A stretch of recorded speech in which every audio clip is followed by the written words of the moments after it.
आप देख रहे हैं परदेश से देश तक। मैं हूं फैसल अब्बासी। बरतानिया का निज़ाम सेहत एक वक्त में दुनिया के लिए मिसाल था, लेकिन पिछले कई अरसे से हम देख रहे हैं कि बरतानिया का निज़ाम सेहत ख़ुद पेचीदगियों का शिकार हो चुका है। जो NHS है उसके डॉक्टर्स, हज़ारों डॉक्टर्स अब हड़ताल पे चले गए हैं। डॉक्टर्स का मुतालबा ये है कि जो महंगाई का तनासुब है 8.7%, इस तनासुब से उनकी तनख्वाहों में इजाफ़ा किया जाए, जबकि हुकूमत 6% तनख्वाहों में इजाफे की ऑफ़र दे रही है। साथ ही साथ डॉक्टर्स जो हैं वो 2008 वाले पे स्ट्रक्चर की बहाली, जूनियर डॉक्टर्स के लिए जो 2008 वाले पे स्ट्रक्चर की बहाली का मुतालबा भी कर रहे हैं। मौजूदा हालात में तकरीबन 58 लाख के करीब ऑपरेशन हैं बरतानिया में जो पेंडिंग है।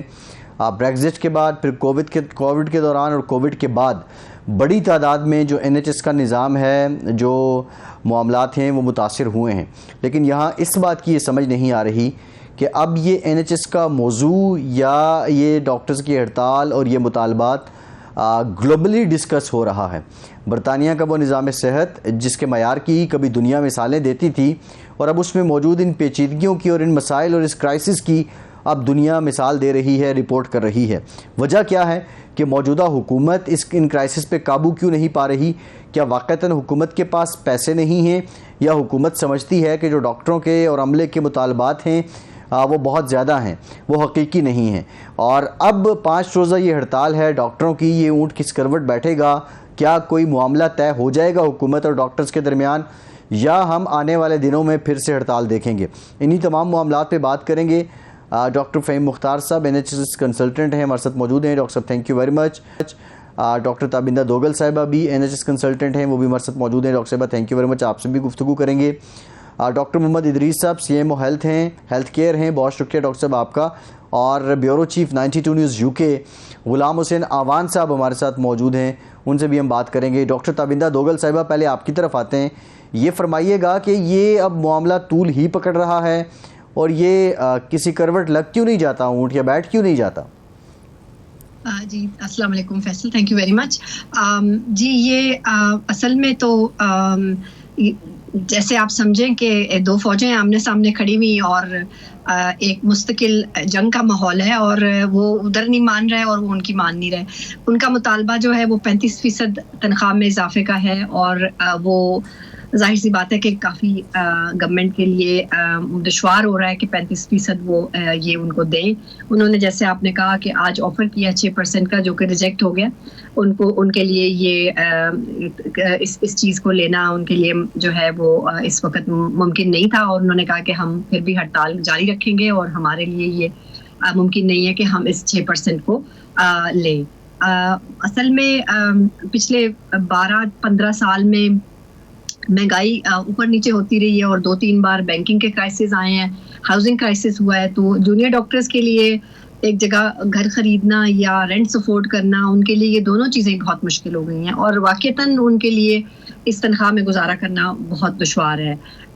अब रह गई कि उनका मुतालबा क्या है और गवर्नमेंट क्या दे सकती है। गवर्नमेंट ने बार बार यही कहा है कि वो इस हक़ में नहीं है कि वो बार बार करेंसी छाप कर जो अफरात ज़र में इजाफा करें, और जो डेट है, वो जो उनका कर्जा है, वो अगली नस्लों के लिए छोड़ कर जाएं।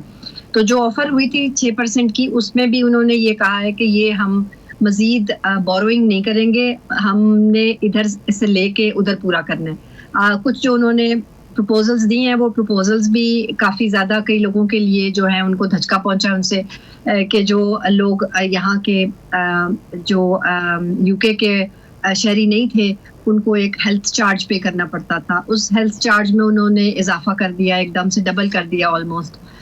और जो है वो कुछ जो दवाइयों के प्रिस्क्रिप्शंस होती थी, उनका चार्ज के लिए भी उन्होंने कुछ कहा है कि ये एक एज के बाद एग्जेम्पशन थी, वो एग्जेम्पशन भी ले लेंगे। तो जो एक हाथ से लेकर दूसरे हाथ को देने वाली बात है कि वो एक जगह से निकालेंगे और दूसरी जगह से देंगे, और वो भी 6%। तो ये मुझे लगता है कि ये काबिल कबूल नहीं है, और गवर्नमेंट ने कहा है कि इसके बाद मज़ीद कुछ ऑफर्स नहीं होंगी, और डॉक्टर्स ने कहा है कि उनके लिए ये काबिल कबूल नहीं है, और मज़ीद भी बहुत से लोग इसमें इन्वॉल्व हो रहे हैं जिनको ये सारे चार्जेस पड़ेंगे। तो आपने सही कहा शुरू आगाज़ में कि जो एक सिस्टम था, एक बना हुआ, जिसके बारे में लोग उसकी मिसाल अच्छे तरीके से देते थे, अब उसके केओस के बारे में बातें होती हैं, चमगोइयाँ होती हैं काफ़ी ज़्यादा। तो इसका अब जाहिर सी बात है, आपका प्रोग्राम इसी के बारे में तो बात होती रहेगी, लेकिन बात यही है कि डिमांड की बात है और डिमांड पूरी ना होने की बात है, और उसकी वजह से जो है ये मुस्तकिल एक कशमकश जारी है। जी अच्छा, गुलाम हुसैन अवान साहब, डॉक्टर ताबिंदा दोगल ने भी बताया, लेकिन मामलात होते हैं, मुलाजमीन हड़तालें करते हैं, उसके बाद हुकूमत मना लेती है, लेकिन ये बहुत तूल पकड़ गया है मामला। ये हुकूमत मनाने में संजीदा नहीं है या डॉक्टर्स के मुतालबात गैर हकीकी हैं? नहीं, देखें, हुकूमत मेरा ख्याल है मनाने में संजीदा है, लेकिन जो मुतालबात हैं वो गैर हकीकी भी नहीं है। लेकिन चूँकि गवर्नमेंट इस वक्त खुद जो है वो यहाँ पर माशी मुश्किलात का शिकार है, तो वो नहीं चाहती कि अगर वो 35% वाला मुतालबा तस्लीम कर ले तो फिर जो दीगर शोबे हैं जैसे उस्ताजा हैं या दूसरा जो NHS का स्टाफ है, फिर उन्हें सबको इसी तरह जस्टिफाई करना पड़ेगा। इस वजह से जो है वो हुकूमत जो है वो रिलक्टेंट है और वो चाहती है कि कोई इस तरह का इसका हल निकला है, कोई 8% तो वो ऑफर करें, अगर वो थोड़ा सा बढ़ जाए तो इस तरीके से कोई नेगोशिएशन हो जाए। लेकिन डॉक्टर्स, जूनियर डॉक्टर जो है वो उनका भी ये मुतालबा है कि पिछले कई सालों से जो है वो इसी तरह उनसे वादे किए जाते हैं, लेकिन ये उनका जो है वो पे राइज वाला इस तरह मुतालबा तस्लीम नहीं किया जा रहा। और ये 5 रोज़ा जो हड़ताल है, ये एक, मैं तो कहूँगा कि बाकी डॉक्टर साहबान ऐसे बता सकते हैं, ये एक बड़ी खतरनाक इस हवाले से है कि लोगों की जिंदगियां जो है वो कई लोगों की दांव पर लग सकती हैं। क्योंकि अब मेरे यहाँ पर अजीज थे, उनकी कोई फोतगी हो गई तो उनको डेथ सर्टिफिकेट मिलना जो है वो यहाँ पर मुश्किल हुआ था, उसको 2 दिन लग गए, क्योंकि जो है वो डॉक्टर ज़ाहिर है हड़ताल पर थे और अमले की काफ़ी ज़्यादा शॉर्टेज थी, तो काफ़ी मुश्किल का सामना है। इसी तरह रूटीन के ऑपरेशन हैं वो भी जो है वो पोस्टपोन हो रहे हैं। फिर जिन लोगों के कई माह के बाद जो है वो लोगों की जो है वो अपॉइंटमेंट आती है कि इस डेट को ऑपरेशन है, कई माह इंतजार करने के बाद जब उन्हें पता चले कि आज जो है उनका ऑपरेशन फिर एक दफ़ा मुअत्तल हो चुका है, तो ये एक बड़ी परेशानी है। और इस वक्त मैं कहूँगा NHS का जो अमला भी है और आम लोग इस वक्त एक मुश्किल जो है वो फेज से गुजर रहे हैं कि NHS के जो डॉक्टर्स हैं 5 रोज़ा हड़ताल के ऊपर जा रहे हैं। ये कोई ईजी नहीं है, यहाँ पर काफ़ी लोग परेशानी का शिकार है। जी ठीक है। डॉक्टर फ़हीम मुख्तार साहब, आपसे भी इस मामले पे बड़ी डिस्कशन हुई है, डॉक्टर ताबिंदा दोगल साहिबा ने भी बताया, गुलाम हुसैन अवान साहब ने भी बता दिया, लेकिन अगर ये मामला इसी तरह आगे बढ़ा तो फिर तूफ़ान क्या आने वाला है? देखें, ये फैसल इसमें तो मुश्किलात बढ़ती ही जाएंगी जो ख़ासतौर पे मरीज़ों के लिए हैं। ये तो जैसे कि वेटिंग लिस्ट बढ़ रही हैं, ऑपरेशंस नहीं हो रहे, अभी जैसे अवान साहब ने बताया डेथ सर्टिफिकेट्स नहीं मिल रहे, तो वो सारे काम स्लो हो जाते हैं, क्योंकि जो काम जूनियर डॉक्टर्स के हैं वो ज़ाहिर उन्हीं को करने होते हैं यूजली, क्योंकि सीनियर जो डॉक्टर्स और कंसल्टेंट होते हैं उनकी जिम्मेदारियां कुछ और भी होती हैं। तो इसमें यही होगा कि ये जो सिचुएशन है ये बदतर होती चली जाएगी। अभी देखें 5 दिन की ये स्ट्राइक है, यूके में कभी इतनी लंबी स्ट्राइक नहीं की डॉक्टर्स ने, लेकिन ये कि अब चूंकि उनके मुतालबात पूरे नहीं हो रहे हैं, और फिर ये इनइक्वालिटी भी है कि यहाँ पे उन्होंने 6% ऑफर किया है और स्कॉटलैंड में 12.4% ऑफर किया जो उन्होंने एक्सेप्ट भी कर लिया है। तो ये भी थोड़ा सा इसको भी सोचने वाली बात है कि यहाँ पे कम क्यों ऑफर कर रहे हैं, हालांकि लिविंग जो है इंग्लैंड में मेरा ख्याल है और लंदन के आसपास और दूसरे इलाकों में ज़्यादा महंगा है, स्कॉटलैंड के मुकाबले में है। लेकिन ये कि either they are not talking to each other, बिल्कुल इंडिपेंडेंटली काम कर रहे हैं इस मामले में। तो ये सिचुएशन जो है ये वर्स होती जाएगी, क्योंकि हम ज़रा जो रूटीन हमारे काम है वो नहीं कर पा रहे हैं और जो जूनियर डॉक्टर्स के काम हैं वो भी करने पड़ रहे हैं, और इसमें मेनली जो प्रॉब्लम हो रहा है वो मरीजों का है। डॉक्टर साहब, मसाइल क्या हैं, किस हद तक जो हैं वो काम नहीं चल पा रहे हैं? इंडोर ऑपरेशन ज़्यादा मुतासिर हो रहे हैं या आउटडोर या इमरजेंसी? देखिए, इमरजेंसी कवर तो है मौजूद, उसमें तो कोई कमी नहीं आई है, और इमरजेंसी में जो भी आता है उसको इलाज किया जा रहा है। जो हमारे रूटीन के जो ऑपरेशंस होते हैं, जो इलेक्टिव कहलाते हैं, वो उस पे इफेक्ट पड़ रहा है कि जो ऑपरेशन के लिए बुक है मरीज, वो कैंसिल करना पड़ते हैं, क्योंकि जाहिर है कि कंसल्टेंट्स जो हैं वो ऑपरेशन थिएटर में नहीं हो सकते, क्योंकि उनको मरीजों को देखना है, जो कि नॉर्मली काम जो होता है जूनियर डॉक्टर्स का होता है कि कंसल्टेंट का हफ्ते में 1 या 2 राउंड होते हैं, और बाकी दिनों में वो उनके जो जूनियर डॉक्टर्स होते हैं वही उन मरीजों को देखते हैं। और अब क्योंकि उनको वो सारा रोजाना तकरीबन करना पड़ता है वही काम, तो वो ऑपरेशंस जो हैं वो नहीं कर पा रहे। तो इसमें आउट पेशेंट भी जो है वो अफेक्ट हो रहा है कि मरीज जो आपने बुक किए हुए आने के लिए, दिखाने के लिए, वो नहीं आ पा रहे हैं। जिन लोगों की जो कैंसर के मरीज हैं उनकी कीमोथेरेपी होती है वो भी आउट पेशेंट बेसिस पे होती है, यूजली उनको एडमिट नहीं करते हैं, वो अपना कीमोथेरेपी लेके अपने घर चले जाते हैं। तो वो सारे जो इनका काम है वो सारे अफेक्ट हो रहे हैं इससे, ऑपरेशंस, आउट पेशेंट और जितने भी इस तरह के काम। जी ठीक है जी। अच्छा डॉक्टर मोहम्मद इदरीस साहब, आप स्कॉटलैंड के बारे में ज़्यादा बेहतर बता सकते हैं कि क्या वजह है वहाँ 12.5% और यहाँ 6% ऑफर कर रहे हैं? जी, इसमें एक तो बात मैं यहाँ क्लैरिफाई कर दूं कि ब्रिटेन, इंग्लैंड जिसको हम कहते हैं, और स्कॉटलैंड, इसके साथ वेल्स और नॉर्दर्न आयरलैंड, ये 4 डिवॉल्व्ड गवर्नमेंट्स हैं। इनकी अपनी अपनी हेल्थ अथॉरिटीज़ हैं। हेल्थ सेक्रेटरी या हेल्थ मिनिस्टर जो है वो स्कॉटलैंड के अलहदा हैं और इंग्लैंड के अलहदा हैं, और इसी तरह वेल्स और नॉर्दर्न आयरलैंड के अपने अपने हेल्थ सेक्रेटरीज या हेल्थ मिनिस्टर्स हैं। तो अब इंग्लैंड का जो अभी तक जो बात हो रही है वो सिर्फ इंग्लैंड की हो रही है, यूनाइटेड किंगडम की नहीं हो रही, क्योंकि जो स्ट्राइक इस वक्त जूनियर डॉक्टर की चल रही है वो सिर्फ इंग्लैंड का जो NHS है उसमें है, और उस गवर्नमेंट को जो लीड कर रहे हैं वो हमारे प्राइम मिनिस्टर हैं, और उन्होंने जिस तरह कैटेगोरिकली कहा है कि जी टेक इट, हम नहीं आएंगे दोबारा इसको निगोशिएशन के टेबल पे, और 6% चूँकि टीचर्स का उन्होंने एक्सेप्ट कर लिया है तो आप भी ये एक्सेप्ट करेंगे, वरना फिर आप जो करना है वो कर लें, जैसे हम कहते हैं हम आप आम ज़बान में। अब इस सूरत हाल में ज़ाहिर है डॉक्टर्स जो हैं वो स्कॉटलैंड में और भी फैसिलिटीज़ बेटर हैं। हेल्थ अगर हम कहेंगे जी मेडिकल एजुकेशन जो यूनिवर्सिटी में वो फ्री है, इंग्लैंड में वो फ्री नहीं है। डॉक्टर्स बनने के लिए आपको रेगुलर पे करना पड़ता है यूनिवर्सिटीज़ को।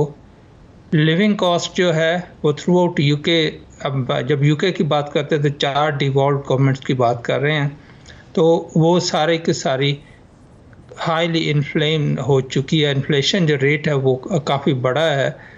तो मुतालबा जो डॉक्टर्स का है वो पूरा जेन्युइन है इंग्लैंड वालों का, और उस पे गवर्नमेंट को संजीदगी से गौर करना चाहिए। इसके अलावा मैं और ऐड करना चाहूँ कि थर्सडे से अगला जो जुमेरात जुम्मा है उस पे सीनियर डॉक्टर जो हैं, जो कंसल्टेंट्स हैं, उनके भी हड़ताल पे जाने के ऐलान हो चुका है।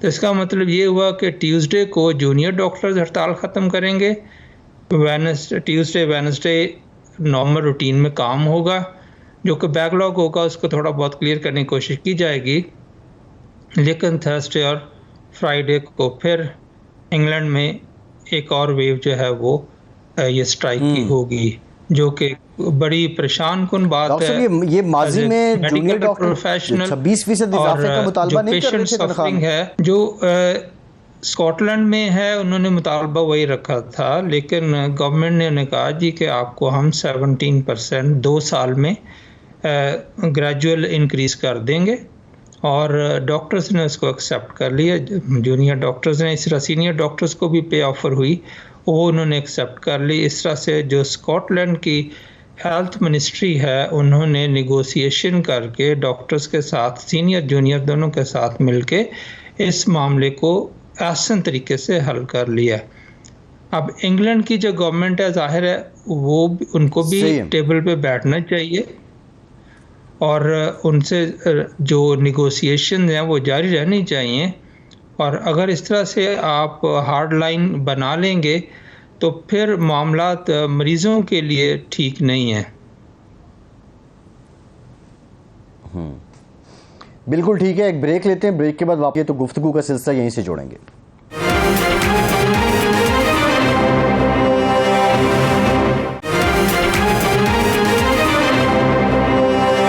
ब्रेक के बाद एक बार फिर से आपको खुशामदीद कहेंगे। डॉक्टर फ़हीम मुख्तार साहब, ये बताइएगा, आपने डॉक्टर इदरीस साहब की बात भी सुनी है, अगर किसी नतीजे पे नहीं पहुंचते डॉक्टर और हुकूमत ये कह तो रही है कि हम इसके मुतबादिल कोई प्लान तैयार कर रहे हैं, क्या हुकूमत के पास प्लान है कि ये एहतजाज करने वाले डॉक्टर जो हड़ताल कर रहे हैं उनके ख़िलाफ़ कोई कानूनी चाराजोई कर सके? क्या हुकूमत के पास ये हक़ है वहाँ के कानून के मुताबिक? और मुतबादिल प्लान आपकी नज़र में क्या हो सकता है हुकूमत का? देखें, ये सवाल काफ़ी मुश्किल है फैसल बताना कि इसमें जो हुकूमत के पास कोई प्लान है। अभी तक उन्होंने कोई ऐसा डिस्क्लोज तो नहीं किया कि ये प्लान हमारे पास है इस चीज़ को ओवरकम करने के लिए कि जो डॉक्टरों की हड़ताल है। जो बेसिक जो नीड है वो पे ऑफर है जो कि उनको रीजनेबल करनी चाहिए, जो कि एक्सेप्टेबल हो, जैसे कि स्कॉटलैंड में कर ली गई है। और यहाँ पे तो ये उन्होंने जो ऑफर किया है, एक तो बहुत कम की है, 6% की है, 6 times less than what they are almost asking for. और उसमें ये भी कहा है कि इसमें कोई इजाफा नहीं होगा। तो इसमें जो सूरत हाल है इसका अभी कोई ऐसा सोल्यूशन नज़र तो नहीं आ रहा। मुझे नहीं पता कि गवर्नमेंट के पास क्या ऐसा हो सकता है, और ऐसा कोई सोल्यूशन है भी नहीं कि जो डॉक्टर्स स्ट्राइक कर रहे हैं उनकी जगह आप मुतबादिल डॉक्टर्स ले आएँ। तो ये कोई आसान काम नहीं है, और इसमें सिर्फ एक ही सिचुएशन है जिसमें कि ये इम्प्रूवमेंट आ सकती है, वो यही है कि नेगोशिएशन हो जाए दोनों में, डॉक्टर्स में और गवर्नमेंट में, और कोई रीजनेबल जो पे ऑफर है वो एक्सेप्ट हो जाए और वो दोबारा काम करने लगे। क्योंकि इतनी बड़ी तादाद में डॉक्टरों को रिप्लेस करना भी पॉसिबल नहीं है, और कहीं दूसरे मुल्क से भी आप नहीं ला सकते। यहाँ पे तो ज़ाहिर है कमी वैसे ही है, और लोग जो हैं जो बाहर से आए हुए हैं वो यहाँ पे NHS को चला रहे हैं काफ़ी सारे, जिसमें हमारे जो एशियंस बहुत बड़ी तादाद में हैं। तो इसमें मुझे तो नहीं नज़र आता कोई मुतबादिल प्लान काम करेगा, सिवाय इसके कि जो रीजनेबल पे ऑफर हो और उसको एक्सेप्ट किया जाए। जी सही है। अच्छा डॉक्टर ताबिंदा दोगल साहिबा, अभी इदरीस साहब ने बात की कि कंसल्टेंट भी हड़ताल पे जाने का सोच रहे हैं, तो कंसल्टेंट्स के मुतालबात क्या हैं?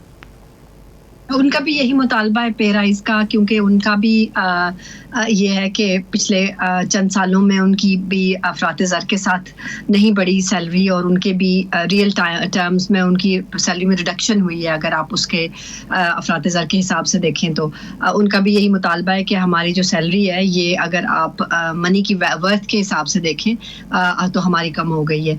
तो सेम उनका भी मुतालबा है। उनकी ज़ाहिर ट्रेनिंग इश्यूज़ नहीं है या कोई और ऐसे इश्यूज़ नहीं है, उनका भी यही है कि सैलरी में इजाफा किया जाए। और दूसरा इदरीस साहब की बात के ऊपर मैं थोड़ा पिकअप करना चाहूँगी कि ऑल्दो ये गवर्नमेंट्स डिवॉल्व हैं सब, लेकिन पैसा तो सेंट्रली जाता है, यहाँ से पैसा सबका सेंट्रली जाता है एक ही जगह से। तो अगर स्कॉटलैंड का मुतालबा एक्सेप्ट हुआ है तो पैसा यहीं सर जाएगा, सेंट्रल गवर्नमेंट से ही जाएगा। तो अगर वहाँ जा सकता है तो इधर भी ऐसी ही निगोशिएशन होने चाहिए। एंड में तो बात इसी चीज़ के ऊपर है कि क्या निगोशिएशन होती है या नहीं होती है।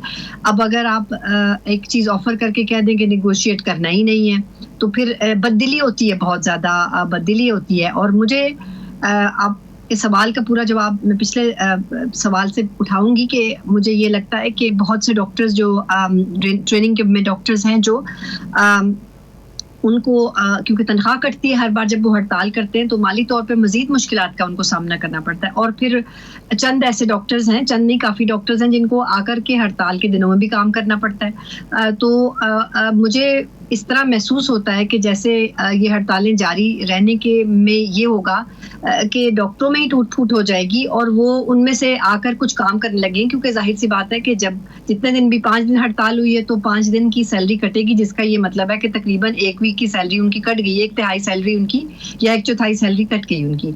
तो वो पहले ही जब मुतालबा है कि तनख्वाह बढ़ाई जाए और जब तनख्वाह मजीद कम हो जाए तो उनमें से कुछ आकर काम करने लगते हैं हड़ताल के दिनों में भी। तो ये एक डिवाइड एंड रूल वाला काम बन गया, जैसे कि पुरानी बात है। तो ये बहुत पेचीदा से पेचीदा सूरत हाल होती जा रही है। और कंसल्टेंट्स का क्या होगा, अभी उन्होंने 2 दिन की हड़ताल का बोला है, तो काफ़ी सारे कंसल्टेंट्स हैं जो हड़ताल पर जाएंगे और कुछ हैं जो नहीं जाएंगे। तो काम कैसे होगा या काम का क्या फ्रेमवर्क होगा, अभी तक हम लोगों को इसके बारे में अस्पताल ने कोई इंतज़ाम करके बताया नहीं कि किस तरह होगा। तो ये भी एक बहुत सी बातें हैं कि चेंजिंग सिचुएशन है और कोई गवर्नमेंट पॉलिसी कोहेसिव किस्म की बना नहीं पाती है। सिचुएशन चेंज होती है तो वो यही समझते हैं कि शायद ये हड़ताल कॉल ऑफ हो जाएगी, शायद कॉल ऑफ हो जाएगी, तो वो टाइम के करीब तक कुछ ऐलान नहीं करते। इस तरह फिर अस्पताल भी इसी चक्कर में टाइम के करीब, तो नुकसान एंड में मरीजों का ही हो रहा है, खालिसतन मरीजों का हो रहा है, क्योंकि जो है सर्जरीज कैंसिल हो रही हैं। हम लोग कुछ क्लिनिक्स, जो जूनियर डॉक्टर्स क्लिनिक्स होते थे वो भी कैंसिल होते हैं, क्योंकि हम जाते हैं उनका काम करने, हमारे अपने क्लिनिक्स वो रन करते हैं, हम नहीं कैंसिल कर रहे हैं एटलीस्ट हमारे अस्पताल में। लेकिन वो उस पैमाने पे हो नहीं पाता काम जिस पैमाने पे कि उनकी मौजूदगी में होता था। जी ठीक है, एक ब्रेक लेते हैं और बाद बात करेंगे जो पीएमए वर्कफोर्स की सरबराह हैं डॉक्टर लतीफ़ा पटेल। उन्होंने कहा है कि एनएचएस में इंतहाई नागुज़ीर सूरत हाल में मरीज़ों के तहफ़्फ़ुज़ को यकीनी बनाने का एक मुत्तफ़िक़ा सिस्टम है। ये सिस्टम क्या है, ब्रेक के बाद इस पर बात करते हैं।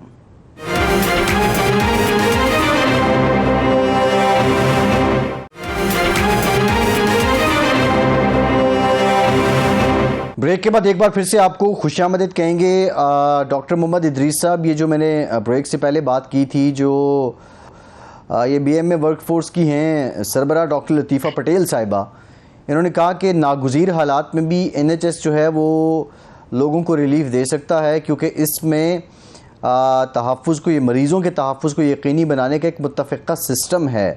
ये सिस्टम क्या है डॉक्टर मोहम्मद इदरीस? जी, इसमें जो एमरजेंसी सिचुएशन है उसको फुली कवर मिलता है।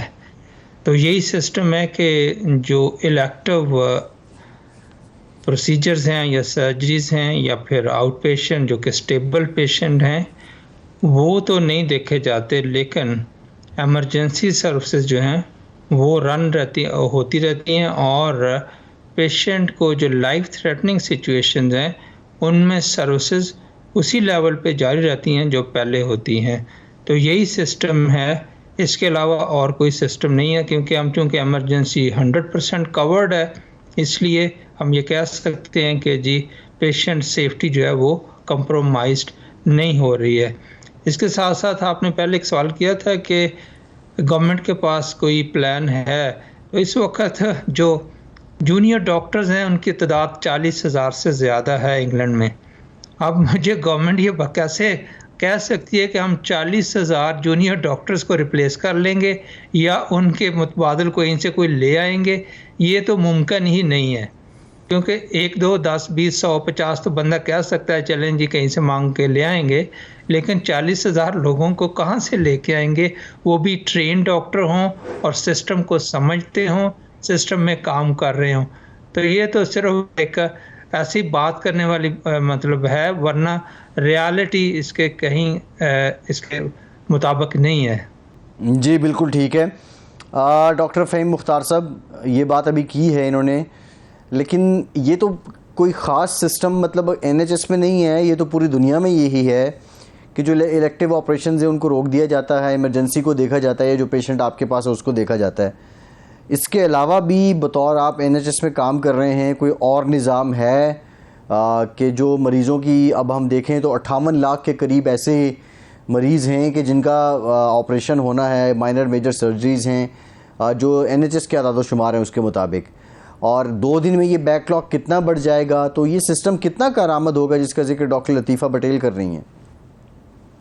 नहीं, देखिए ये सिस्टम जो है ये तो हमें पता है इस सिस्टम का, और ऑलरेडी ये सिस्टम इन प्लेस आ जाता है जब भी स्ट्राइक्स होती हैं, डॉक्टर हड़ताल पे जाते हैं, तो वो ये कोई नया सिस्टम तो नहीं है, और आई एम नॉट श्योर कि ये इसका सलूशन है, क्योंकि आप देखें ना, वो पेशेंट सेफ्टी के लिए जो कंसल्टेंट हैं वो कवर कर रहे हैं इमरजेंसी पेशेंट्स को, लेकिन वो अपना काम नहीं कर पा रहे हैं। जो इलेक्टिव ऑपरेशंस हैं, जो ऑपरेशंस बुक्ड हैं, वो नहीं हो पा रहे हैं, वो सारे कैंसिल हो रहे हैं। उसके अलावा जो क्लिनिक्स हैं वो कैंसिल हो रहे हैं। तो पेशेंट सेफ्टी का ये फ्रेमवर्क तो है, लेकिन उस सेफ्टी को मेंटेन करने के लिए जो रूटीन वर्क्स होते हैं, जो मरीज जाहिर है कि लाइफ थ्रेटनिंग ऑपरेशन नहीं है उनका, लेकिन उनको तकलीफ में है, परेशानी में है, जॉइंट पेन है, वो जॉइंट उनका रिप्लेस होना है, वो नहीं हो पा रहा, तो वो डिले होता रहता है। तो सेफ्टी का तो सिर्फ यही मतलब है कि जो मरीज हॉस्पिटल में आपके हैं उनको आप सेफ्टी नेट प्रोवाइड कर रहे हैं। बिल्कुल वो बात तो सही है कि जो कंसल्टेंट हैं वो अगर वार्ड्स में कवर कर रहे हैं तो जाहिर है वो बहुत हाई स्टैंडर्ड का कवर प्रोवाइड करेंगे, मरीजों की देखभाल बहुत अच्छे स्टैंडर्ड की, लेकिन उनके अपने जो काम हैं वो नहीं हो पाएंगे। तो पेशेंट की सेफ्टी का तो है, और देखें ऑपरेशन भी वो इसीलिए नहीं कर पा रहे कि अगर ऑपरेशन करेंगे तो जो वो सर्जन हॉस्पिटल के पेशेंट्स कवर कर रहे हैं वो नहीं कर पाएंगे, तो उनकी सेफ्टी जो है वो कॉम्प्रोमाइज होगी। और ऑपरेशन अगर करेंगे तो उनके लिए फिर जाहिर है कि जूनियर डॉक्टर्स भी चाहिए होंगे उनकी देखभाल करने के लिए। अगर वो हैं ही नहीं और जो मरीज हैं वो ही नहीं देखे जा रहे, तो आप मरीजों को इजाफा करने का क्या वो सेंस नहीं बनता। तो इसमें सेफ्टी नेट तो है कि जी मरीज जो है हम उनको देखभाल कर रहे हैं और उनको प्रिवेंट कर रहे हैं किसी भी मिसहैप से, लेकिन जो लोग रूटीन की जो काम है वो नहीं हो पा रहे हैं, जो नॉर्मली होते हैं जूनियर डॉक्टर्स की मौजूदगी में। जी बिल्कुल ठीक है। अच्छा डॉक्टर ताबिंदा दोगल साहिबा, हमारे देखने वालों की रहनुमाई के लिए बताइए कि जो बरतानवी कानून है उसके मुताबिक एक जूनियर डॉक्टर एक हफ्ते में कितने घंटे ड्यूटी अंजाम दे सकता है और अपने शोबे में किस किस तरह की ड्यूटीज़ उससे ली जा सकती हैं, और एक कंसल्टेंट के लिए कितना वो टाइम बाउंड है, वो उसको कितना काम करना उसके लिए ज़रूरी है एक हफ्ते में? जी कंसल्टेंट्स की तो मिनिमम 39 से 40 आवर्स का है उनका, लेकिन मैं समझती हूँ कि ये दोनों हजरात भी मौजूद हैं कि कोई भी कंसल्टेंट जो है वो इतना नहीं, इससे ज़्यादा ही काम करता है, और वो सब जो है वो आप उसके लिए चार्ज नहीं कर रहे होते, वो आप एक अपनी ड्यूटी समझ के और अपना आपका ड्यूटी का जो आपका स्पेक्ट्रम है उसको समझ के आप कर रहे होते हैं। जूनियर डॉक्टर्स के लिए काफ़ी सेफ्टी नेटिंग है, क्योंकि वो एक तो ट्रेनिंग में होते हैं तो उनको प्रोटेक्ट करना होता है, तो उनके लिए ये है कि किसी भी दिन में वो 12 या 13 घंटे से ज़्यादा काम नहीं कर सकते, उनको घर जाना ही जाना है सोने के लिए। और उनके लिए भी ये आता है कि अगर उनकी नाइट्स आने वाली हैं, नाइट की ड्यूटीज आने वाली हैं 2 या 3 नाइट, उससे पहले उनको एक दिन ऑफ मिलेगा। कुछ 0 डेज होते हैं जिनके अंदर वो बिल्कुल काम नहीं कर सकते, तो उनके लिए काफ़ी ज़्यादा प्रोटेक्शन दी हुई है कि अगर 9 से 5 तक है उनका काम और अगर 5 बजे के बाद वो ठहर रहे हैं तो उसके नतीजे में वो टाइम ऑफ ले लें या उसके पैसे ले लें। तो ये एक काफ़ी ज़्यादा प्रोटेक्टेड है इस मामले में, टाइम के मामले में प्रोटेक्टेड है।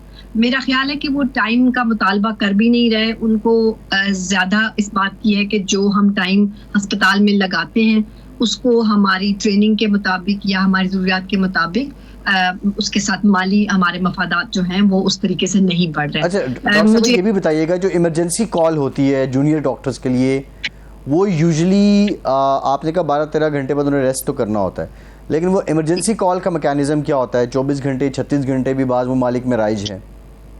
नहीं, यहाँ पर नहीं है। यहाँ पर वो यूरोपियन वर्क टाइम डायरेक्टिव है, तो उसके हिसाब से फिर यही है कि उनको उनके प्रोटेक्टेड आवर्स हैं।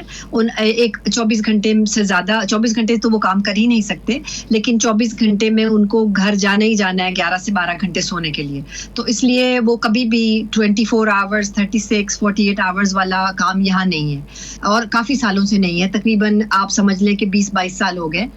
यही राइज है कि वो जो है आपको अगर आपने दिन में लंबा काम किया है तो आप घर जाएंगे, आपने रात किया है तो फिर आप दिन में घर चले जाएंगे। सो वो वाला टाइम नहीं है। आवर्स का मेरे हिसाब से आवर्स के मसाइल नहीं हैं उनको मसाइल दरपेश जो हैं वो इसी का है। तो जो उनकी चाहे इमरजेंसी में ड्यूटी है, चाहे उनकी वार्ड में ड्यूटी है, चाहे उनकी ऑपरेशन थिएटर में ड्यूटी है, ये सबके ऊपर लागू है। और यूजुअली ज़्यादा तो ऑन कॉल वालों के ऊपर होता है, क्योंकि एक डे वाली टीम है और एक नाइट वाली टीम ऑन कॉल है। तो डे वाले जूनियर जो हैं वो रात को 8 या 9 बजे हैंड ओवर करके चले जाते हैं और उसके बाद रात वाले आ जाते हैं, वो 8 या 9 बजे आकर अगले दिन सुबह 8 या 9 बजे तक। तो ये इस तरह सिलसिला चलता रहता है। उनमें से कोई भी मुस्तकिल काम नहीं करता 12 घंटे के बाद। जी बिल्कुल ठीक। एक लेते हैं ब्रेक, के बाद वापस आएंगे तो मजीद गुफ्तगू करते हैं।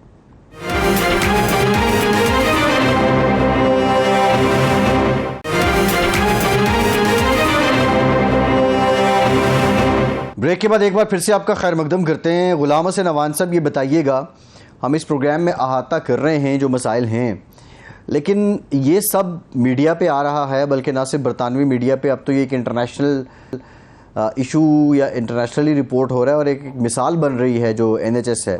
पहले भी बरतानविया का जो निज़ाम सेहत था वो अपने मयार के हिसाब से मिसाल था और अब इन हड़तालों की वजह से एक मिसाल के तौर पे पेश किया जा रहा है कि बरतानिया की मईशत कितनी ख़राब हो चुकी है। एक तो ये रुख है कि 58 लाख के करीब लोग जो हैं वो अपने ऑपरेशन के इंतज़ार में बैठे हैं। दूसरा ये रुख है कि ये लोग जो मुतासिर हो रहे हैं, ज़ाहिर है उनका सेंटिमेंट तो नेगेटिव होगा, लेकिन इन जनरल पब्लिक इसको कैसे ले रही है? वो समझती है कि इसमें डॉक्टर्स की हटदर्मी है या हुकूमत की नाकामी है? मेरा ख्याल है आप दोनों की कह सकते हैं कि डॉक्टर्स जो हैं वो ज़ाहिर है एक जहाँ पे इंसानी जानों के ज़िया का खतरा हो तो ज़ाहिर है हम ये सिंपथाइज बहुत ज़्यादा भी नहीं कर सकते कि डॉक्टर जो है वो तनख्वाह बढ़ाने के लिए जो है वो इतनी सख्त शराइत के ऊपर हड़ताल कर रहे हैं। और दूसरी तरफ गवर्नमेंट को भी चाहिए कि बैठ के अच्छे तरीके से नेगोशिएट करें और इसका हल निकाला जाए। कुछ ले और दो, कुछ ले और कुछ दे की पॉलिसी अपनाई जाए, क्योंकि इस तरह जो है वो अगर ये प्रलोंग होता गया और दोबारा भी हड़ताल का एक दौर चला तो इससे जो है वो आम लोग जो है वो बहुत ज़्यादा सफ़र करेंगे। क्योंकि फिर भी मैं कहूँगा कि एलीट क्लास जो है वो हो सकता है उनका तो प्राइवेट जो है वो उनके डॉक्टर्स हैं प्राइवेट हॉस्पिटल्स के अंदर या उनके प्राइवेट इंश्योरेंस होती है जिसके लिए वो अपना इलाज जो है वो करा देते हैं, लेकिन जो आम लोग हैं इससे वो ज़्यादा सफ़र कर रहे हैं। तो इसलिए जो है वो इस मामले को जल्द अज जल्द जो है वो हल करना चाहिए और डॉक्टर्स को भी चाहिए कि कुछ इस सिलसिले में अगर फ्लेक्सिबिलिटी दिखा सके तो बेहतर है, क्योंकि आम लोग जो है वो जैसे आपने बात की कि बैकलॉग जो है वो बढ़ता जा रहा है और जब इस तरह 5 दिन जो है वो लगातार हड़ताल होगी तो इससे जो है वो पहले से जो बैकलॉग है वो और बढ़ता जाएगा तो फिर आने वाले दिनों के अंदर जो है वो लोगों की मुश्किलात जो है वो मज़ीद बढ़ेगी। सही है। डॉक्टर इदरीस साहब, तनासुब क्या है? जो लोग NHS से इलाज करवाना चाह रहे हैं हुकूमत के डिस्पोजल पे और प्राइवेट इंश्योरेंस जिन लोगों की है हेल्थ इंश्योरेंस, तनासुब क्या है बरतानिया में या UK में कि कितने फ़ीसद लोग मुजाहिर है मोस्टली तो सरकार के उस पर जाने पड़ेंगे, लेकिन इन मसाइल के बाद क्या प्राइवेट इलाज करवाने वाले लोगों की तादाद में इजाफा हुआ है? जी UK में एग्जैक्ट तो फिगर तो मुझे नहीं पता, लेकिन ये है कि 5% से ज़्यादा लोगों की इंश्योरेंस नहीं है और वो प्राइवेट सेक्टर में चले जाते हैं और उनको सर्विसेज मिल जाती हैं। लेकिन 90-95% जो UK रेजिडेंट हैं वो NHS पे ही डिपेंडेंट हैं और उनका इलाज जो है वो वेट भी करते हैं और ज़ाहिर है क्वालिटी ऑफ लाइफ जो है वो अफेक्ट होती है। और जैसे आपने बार बार प्रोग्राम में ये रिपीट किया है कि तकरीबन 50 लाख, लेकिन अब तो ये नंबर जो है वो तकरीबन 7.45 मिलियन तक जा चुका है। तो सर्जरीज सिर्फ अफेक्ट नहीं हुई, उसमें आपको रूटीन चेकअप्स होते हैं, आउट पेशेंट अपॉइंटमेंट्स होती हैं, ये सारे के सारे एरियाज अफेक्ट होते हैं और सर्जरी एक पोर्शन है। यस, जो इलेक्टिव सर्जरीज हैं वो डिले हुई हैं, लेकिन उसके साथ जो रूटीन चेकअप्स हैं लाइक हार्ट फेलियर है, किसी को लंग इशू है, किसी को किडनी प्रॉब्लम्स हैं और किसी को डायबिटीज़ है, इस तरह के जो जितने भी क्रॉनिक डिजीज़ हैं उनमें फॉलोअप जो होता है वो रेगुलर है एक NHS के प्रोटोकॉल के तहत। इन मरीज़ों का जो फॉलोअप रेगुलर वो कोविड की वजह से पहले इम्पैक्ट हुआ, अब जो प्री कोविड लेवल से उससे तकरीबन डबल नंबर जो है वो वेटिंग लिस्ट में अब चले गए हैं, उनकी अपॉइंटमेंट्स कैंसिल हो गई या डिले हो रही हैं। तो इस तरह से ओवरऑल जो हेल्थ सिस्टम है उस पे इसके बहुत ही नेगेटिव इफ़ेक्ट्स हैं। और जहाँ तक सेंटिमेंट है, लोग भी नाखुश हैं और डॉक्टर्स भी नाखुश हैं, क्योंकि लोगों का ट्रस्ट है अपनी गवर्नमेंट पे कि वो उन्हें बेस्ट हेल्थ सर्विसेज प्रोवाइड करेगी। और डॉक्टर्स की जो अपनी ज़ाहिर रिक्वायरमेंट्स हैं एज ए प्रोफेशनल, तो उनकी अपनी एबिलिटीज़ हैं कि सर्विसेज दें और दे सकते हैं, लेकिन ज़ाहिर है इन रिटर्न वो अपनी भी क्वालिटी ऑफ लाइफ को देखते हैं और चाहते हैं कि उनकी भी क्वालिटी ऑफ लाइफ बेहतर रहे। तो इसलिए गवर्नमेंट पे ज़्यादा रिस्पॉन्सिबिलिटी आती है और जूनियर डॉक्टर्स पे भी आती है इन पार्ट, लेकिन गवर्नमेंट चूँकि पिछले कई सालों से खामोशी से जूनियर डॉक्टर्स को जिस तरह इस्तेमाल करना चाहती थी करती रही है। अब एक लिमिट होती है हर चीज़ की, और डॉक्टर्स ने ये रियलाइज़ कर लिया है कि गवर्नमेंट उस वक्त तक उनको नई एक फेयर पैकेज देगी जब तक ये स्ट्राइक एक्शन नहीं करते, जो कि एक सैड सिचुएशन है।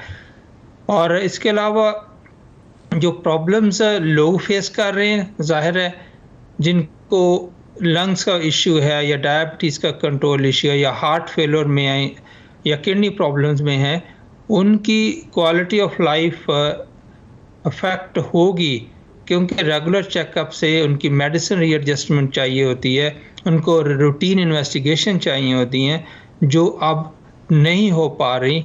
और इस तरह से उनकी जो अपॉइंटमेंट्स 3 महीने के बाद आने वाली होती वो अब 6 महीने साल पे चली जाएगी।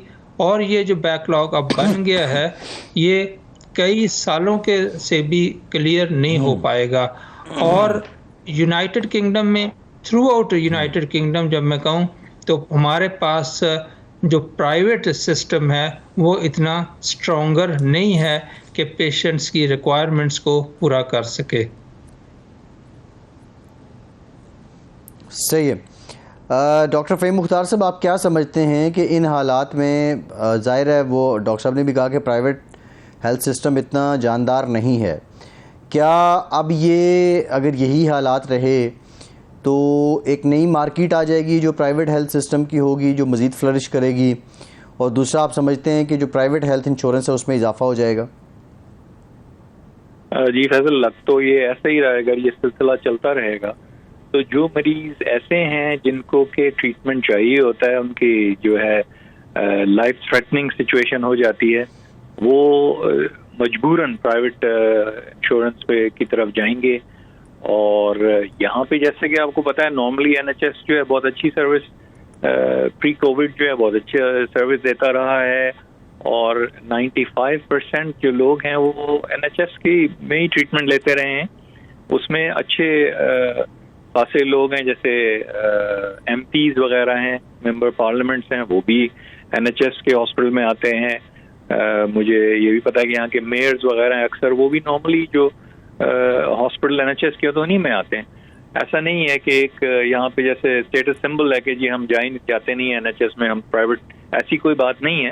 लेकिन अब चूंकि ये सिचुएशन ऐसी क्रिएट हो गई है कि जिन लोगों को इलाज करवाना है और जिनका के टाइमली ज़रूरत होती है उनके फॉलोअप की, उनके ट्रीटमेंट में चेंज की, तो वो ज़ाहिर प्राइवेट की तरफ जाएंगे और उनको ज़ाहिर मज़ीद परेशानियों का सामना करना पड़ेगा, क्योंकि इंश्योरेंस भी चीप तो नहीं है यहाँ पे, काफ़ी है। और प्राइवेट हॉस्पिटल्स जो हैं उनका इलाज भी बहुत एक्सपेंसिव होता है, और अक्सर जो लोग हैं अच्छे जिनके इंश्योरेंस होती है प्राइवेट, वो भी 1 या 2 दफ़ा करने के बाद उनकी एक लिमिट होती है कि उसके बाद जो है वो इंश्योरेंस कवर नहीं करती, वो उनको अपनी जेब से देने पड़ते हैं। तो उसके लिए फिर वो पहले भी यही होता था कि वो पहले उन्होंने प्राइवेट इलाज करवाया और उसके बाद जब उनकी लिमिट ख़त्म हुई तो उनको एट द एंड वो एनएचएस हॉस्पिटल ही की तरफ रेफर होना पड़ता था, क्योंकि काफ़ी एक्सपेंसिव है ये। तो प्राइवेट इंश्योरेंस भी अफोर्ड करना और प्राइवेट पे करना ये कोई आसान बात नहीं है, लेकिन सिचुएशन जो है मरीजों को मजबूर करेगी कि वो इस तरफ जाएं और वो दूसरी तरफ देखें। डॉक्टर ताबिंदा दोगल साहिबा, एक तो यही सवाल कि आप समझ रही हैं कि प्राइवेट हेल्थ सिस्टम जो है वो बढ़ेगा, ज़ोर पकड़ेगा बरतानिया में, क्या आप एग्री करती हैं? और दूसरा इस मसले का कोई हल बता दें, NHS के सबको थोड़ा थोड़ा पीछे आना पड़ेगा या हुकूमत को ही घुटने टेकने पड़ेंगे? जी फैसल, अभी कुछ चीज़ें हैं जो मैंने कुछ पेशेंट से बात की तो उन्होंने कहा कि जी हम प्राइवेट जाके इलाज कराए थे। तो अब पहले सुनते भी नहीं थे ये लफ्ज़ के मैंने प्राइवेट इलाज कराया, लेकिन अब ज़्यादा से ज़्यादा ये सुनना शुरू हो गए। लेकिन आपको शायद ये मालूम है या मैं आपको बता देती हूँ, आज के NHS के कुछ हिस्से ऑलरेडी प्राइवेटाइज हो रहे थे। उसमें से कुछ सर्विसेज थी जो प्रोवाइडर्स को, जैसे वर्जिन वाले हैं, उनको दे दी थी कुछ सर्विसेज वो, लेकिन गवर्नमेंट ने उसको फ्रेंचाइज किया था, वो उस तरह से लोगों के लिए फिर भी अवेलेबल थे। तो एक ये सिचुएशन इस तरह की भी है कि आप देखें अगर तो तमाम दुनिया में हेल्थ के जो एक्सपेंसेस हैं वो ज़्यादा से ज़्यादा होते जा रहे हैं, मेडिसिन नई से नई आ रही हैं, और जैसे कैंसर मेडिकेशन है या इम्यूनोसप्रेसेंट्स हैं, जैसे आर्थराइटिस, जो रूमेटॉइड आर्थराइटिस है, उसके लिए नई से नई दवाइयाँ आ गई हैं। तो वो बहुत एक्सपेंसिव है, इसको मेंटेन करना बहुत ही ज़्यादा एक्सपेंसिव है। तो ये एक आप समझें कि टाइम की दौड़ है कि गवर्नमेंट कितनी देर तक इसको अफोर्ड करेगी। तो ऑलरेडी लोग इसको सॉर्ट ऑफ फ्री नहीं होता, उनको नेशनल इंश्योरेंस देते हैं, लोग जो काम करते हैं वो नेशनल इंश्योरेंस पे करते हैं। तो एक तरह से वो इंश्योरेंस पे कर रहे होते हैं गवर्नमेंट को अपने लिए, जो कि उनके हेल्थ के लिए यूज होती है। उसको नेशनल इंश्योरेंस आप जानते होंगे, NI नंबर होता है, और वो उसमें पे करते हैं। तो इस तरह से मुकम्मल 100% फ्री तो ये नहीं है, उन लोगों के लिए है शायद जो बेरोजगार या बूढ़े हैं, जो रिटायर हो चुके हैं, उनके लिए शायद ये फ्री है क्योंकि वो नेशनल इंश्योरेंस नहीं, लेकिन जो यंगर लोग हैं वो नेशनल इंश्योरेंस पे कर रहे हैं। तो एक तरह से वो पे कर रहे हैं कुछ ना कुछ। लेकिन इंश्योरेंस बजाते खुद एक काफ़ी ज़्यादा एक समझे कॉम्प्लेक्स इशू है कि जैसे आयरलैंड है, हमारा हमसाया मुल्क है, उसमें आधे लोगों के पास इंश्योरेंस है और वो इंश्योर्ड हैं, और जिनके मीन्स हैं तो इंश्योरेंस को मीन्स टेस्टेड करते हैं बहुत से ममालिक के, यानी कि अगर आप साहिब इस्तात हैं तो आप करा लें इंश्योरेंस, वरना अगर आपके पास इस्तात नहीं है तो आपको वो फ्री मिल जाएगा। तो उस तरह से फिर ये होता है कि प्रेशर भी कम हो जाता है, जनरल सर्विसेज पे प्रेशर कम हो जाता है क्योंकि काफ़ी सारे प्राइवेट काम हो रहे होते हैं। तो एक तो ये मॉडल है जो ये ले सकती है गवर्नमेंट, कह दे कि जी बार बार ऐसे होने से हम ये जो है ये पोर्शंस प्राइवेटाइज कर रहे हैं, और आप जो अगर मींस टेस्टेड तरीके से करें, विच वोंट बी पॉपुलर, जो गवर्नमेंट भी करेगी वो अगला इलेक्शन हारेगी। और ये एक इस तरह का पॉलिटिकल मसला है कि ऑल्दो सबको राइटिंग ऑन द वॉल क्या है, मगर कोई गवर्नमेंट कर नहीं पाती। अब बिल्कुल ठीक है डॉक्टर साहिबा, ये राइटिंग ऑन द वॉल है कि लोगों के जो मरीज़ हैं उनके लिए बहुत मुश्किलात बढ़ रही हैं, और डॉक्टर्स को भी एक स्टेप पीछे आना होगा और गवर्नमेंट को भी, ताकि निगोशिएशन के साथ किसी नतीजे पे ये पहुंच सके और लोगों को, आम लोगों को, मरीज़ों को कोई रिलीफ मिले, कोई उनका सहारा बने। बहुत शुक्रिया डॉक्टर ताबिंदा दोगल साहिबा, डॉक्टर फैसल साहब, डॉक्टर मोहम्मद इदरीस साहब और गुलाम हुसैन अवान साहब, तमाम मेहमानों का बहुत शुक्रिया। फैसल अब्बासी को इजाज़त दीजिए।